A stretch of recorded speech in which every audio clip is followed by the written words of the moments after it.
Ramzan special में आज हम बनाने जा रहे हैं क्रीमी फूड सैलड। आप इसे फ्रूट चाट भी कह सकते हैं। ये बहुत ही मजे की सैलड है कि जब आप ये इफ्तार में बनाएंगे तो आपकी फैमिली को बहुत ही पसंद आने वाली है। इस रेसिपी को ट्राई करने के बाद आपको फ्रूट सैलड का कोई और वर्जन पसंद ही नहीं आएगा। So before any further delays let's get started. अस्सलामु अलैकुम व रहमतुल्लाहि व बरकातुहू। तो कैसे हैं आप सब लोग? उम्मीद करता हूँ सब खैर खैरियत से होंगे। क्रीम सैलड बनाने के लिए सबसे पहले हम एक बाउल में ऐड कर लेंगे 1 cup of black grapes, 1 cup of mango chunks add कर देंगे। फिर हम इसमें ऐड कर देंगे 1 कप ऑफ कैंटलोप्स जिसे उर्दू में गरमा कहते हैं। 1 cup of pineapple chunks add कर देंगे।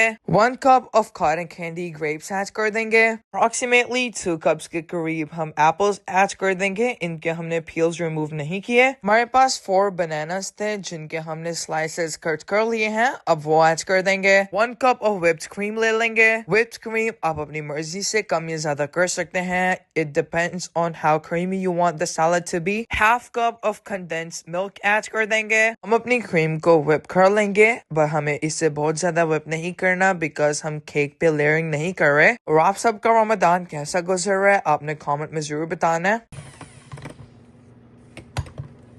क्रीम की इस तरह से कंसिस्टेंसी होनी चाहिए जैसा कि आप वीडियो में देख सकते हैं। अब हम अपनी क्रीम अपने फ्रूट्स में ऐड कर लेंगे और उन्हें अच्छे से मिक्स करेंगे। और अगर आपको ये वीडियो अच्छी लग रही है तो प्लीज वीडियो को लाइक कर दें और चैनल को कर लें सब्सक्राइब। क्रीम ऐड करने के बाद हम फ्रूट्स को अच्छे से मिक्स कर लेंगे। ये सैलड बहुत ही डिफरेंट एंड टेस्टी है बिकॉज इसमें बहुत ही गुई फ्रूट्स हैं। आप अपनी मर्जी से कोई भी फ्रूट्स ऐड कर सकते हैं। अगर आप अपनी फ्रूट सैलड में मैंगो और गरमा ऐड करते हैं तो इसका टेस्ट बहुत ही बढ़ जाता है। जरूर ट्राई कीजिएगा और बताइएगा आपको ये कैसा लगा। कुछ आलमंड्स ऐड कर देंगे। इसके अलावा 1 हैंडफुल ऑफ रेजिन्स ऐड कर देंगे। अच्छे से मिक्स कर लेंगे। सेपरेट हमारे पास half cup of whipped cream है जिसे हम थोड़ा सा ज्यादा व्हिप करेंगे। ऊपर गार्निशिंग के लिए आप चाहे तो ये पार्ट स्किप भी कर सकते हैं। बहुत ही टेस्टी फ्रूट सैलड है। रमजान में हर घर में फ्रूट सैलड मस्त बनती है। हियर वी गो, हमारी क्रीमी एंड मजेदार सी फ्रूट सैलड रेडी है। अब हम इसे गार्निश कर लेंगे ब्लैकबेरीज से। साथ ही हम ऊपर कुछ चेरीज गार्निश कर देंगे। ब्लूबेरीज अगर हम सैलड के अंदर ऐड करते तो वो फुली मिक्स हो जाती। एंड नाउ वो गार्निश सम स्ट्रॉबेरीज। ये बहुत ही मजे की चाट रेडी हुई थी। हमने ये इफ्तारी में टेस्ट की थी। आपने इस इजी सी रेसिपी को जरूर ट्राई करना है और अपना फीडबैक देना नहीं भूलना। मिलते हैं आपसे एक नई वीडियो में, तब तक के लिए अल्लाह हाफिज।